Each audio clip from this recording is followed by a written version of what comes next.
How not to pitch. The reason that these pitches are bad is due to the biomechanics of a pitch. Even though you might see some pitchers throw sidearm or other bad mechanics, they are putting more stress on the elbow joints and ligaments. There are many ways to pitch a baseball, and a lot of it has to do with preference or style. But if you have sound mechanics, pitching could prevent some injuries.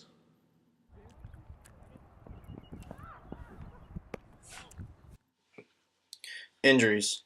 While injuries can occur in every phase of pitching, most injuries occur during the follow-through phase because people try to resist the act of following through, which can lead to injury. Common types of baseball injuries are flexor tendonitis, ulnar collateral ligament injury, valgus extension overload, olecranon stress fracture, and ulnar neuritis. The joints involved in these injuries include the elbow, the shoulder, and the shoulder girdle. The muscles involved are the bicep, triceps, and muscles of the rotator cuff. Different pitches make pitchers who they are. Some pitchers are known as knuckleball pitchers, and some are known to throw the ball 100 miles per hour. Pitching different pitches is done to keep the hitter off balance. The difference in these pitches is basically the grip and how hard it is thrown. The curveball and fastballs have a lot more rotation when compared to a knuckleball. The different pitches that are thrown can also cause more injuries. Many pitches require a lot of wrist flexion that could lead to these injuries.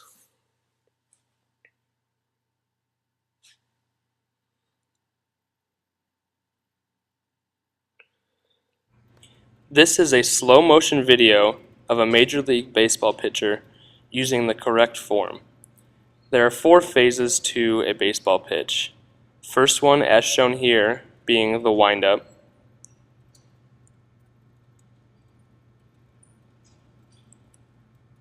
The next is arm cocking.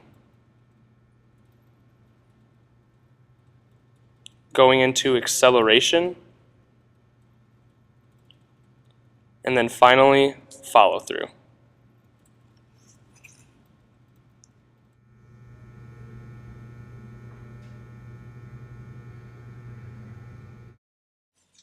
The first phase of a pitch is the windup. The windup starts when the pitch is about to be started and ends when the pitcher is turned sideways with one leg lifted.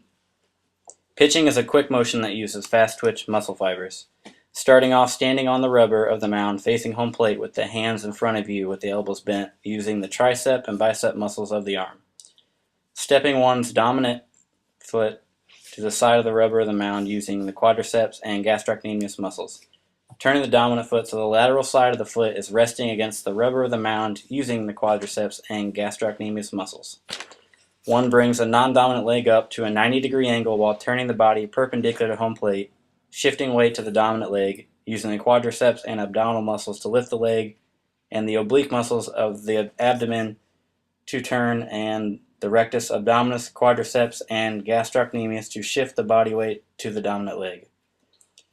The joints involved are the hip and knees, and the wind-up phase is the loading phase for the external forces that come in later phases.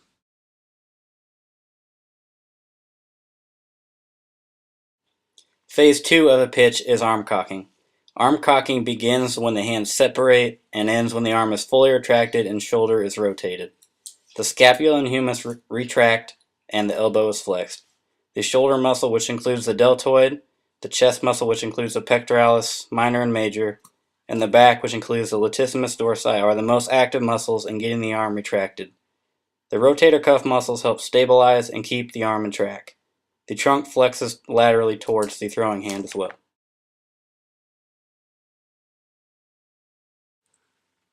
The third phase is acceleration. In this phase, one leg is being raised behind the body using the hamstrings and glute muscles. Both knees are bent, the shoulders are moving forward, and the throwing arm is moving forward to increase ball speed using the biceps, triceps, and deltoid. The elbow is extending and the wrist is straightening and the ball is released. The joints involved in this phase are the shoulder, elbow, wrist, hips, and knees. In this phase, it's when the most joint acceleration in a pitch happens. It is also the phase with the maximum horizontal acceleration. The speed of the ball increases during this phase due to internal forces in the arm and external forces in the leg.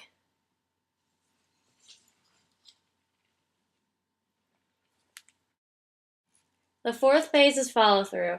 The follow-through consists of the leg contacting the ground and all weight is put on the lead leg. The quadriceps contract to stabilize body and bear the load. The tibiofemoral joint locks due to contraction of the quadriceps in the leg, with 22 degrees of knee flexion and 60 degrees of pelvic tilt. After energy has dissipated, the rectus abdominis contracts, causing the body to move anterior-inferior, putting the chest parallel to the ground to slow the body down further. Both knees bend to 22 degrees, slowing the body down completely, ending the motion. This is by relaxation of the quadriceps and concentric contraction of the hamstrings. The arm muscles should be relaxed during this phase of the pitch.